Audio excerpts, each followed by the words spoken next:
Le faux pas de l'UE en ciblant Orban, une analyse. L'Union européenne, une formidable alliance de 27 États membres, est actuellement aux prises avec d'importants défis internes et externes. L'approche du bloc en matière de politique étrangère et de stratégies économiques a été critiquée pour ses faux pas, l'un des plus controversés étant sa position contre le Premier ministre hongrois Viktor Orban. Comme le suggère The Economist, les puissances au sein de l'UE commettent une erreur significative en ciblant Orban.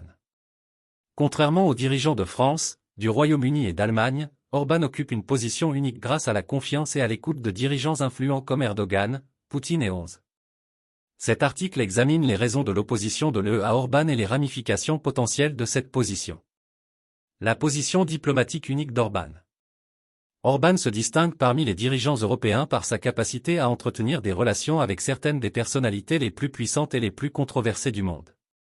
À une époque où les ponts diplomatiques sont essentiels à la stabilité géopolitique, les liens d'Orban avec le président turc Recep Tayyip Erdogan, le président russe Vladimir Poutine et le président chinois Xi Jinping offrent un avantage unique.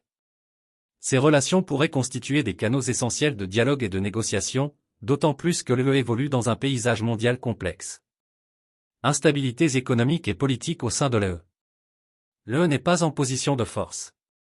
Les principaux États membres comme la France et l'Allemagne connaissent d'importantes instabilités économiques et politiques. La France est aux prises avec des troubles sociaux généralisés, des taux de chômage élevés et une stagnation économique. L'Allemagne, souvent considérée comme la puissance économique de l'UE, est confrontée à ses propres défis, notamment un ralentissement économique et une fragmentation politique.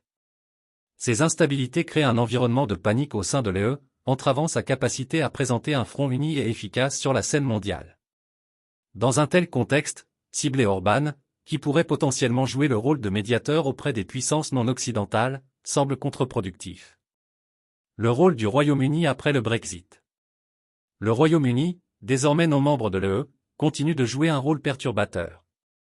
Après le Brexit, l'approche du Royaume-Uni s'est souvent révélée en contradiction avec les stratégies de l'UE, créant ainsi de nouvelles complications. L'influence de Londres, bien que diminuée dans le cadre de l'UE, résonne toujours à travers ses liens historiques et son poids économique. L'idée d'une « cabale » basée à Londres, dictant les conditions à l'UE, bien que spéculative, reflète un sentiment de méfiance et de frustration parmi certains membres de l'UE. Les risques de cibler Orban. En s'aliénant Orban, l'UE risque de perdre un lien crucial avec les puissances non occidentales.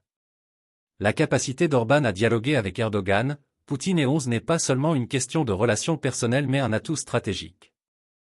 L'accent mis par l'UE sur la conformité interne et l'alignement idéologique pourrait la rendre aveugle aux avantages pratiques du maintien de diverses voies diplomatiques. En outre, l'approche de l'UE pourrait exacerber les divisions internes.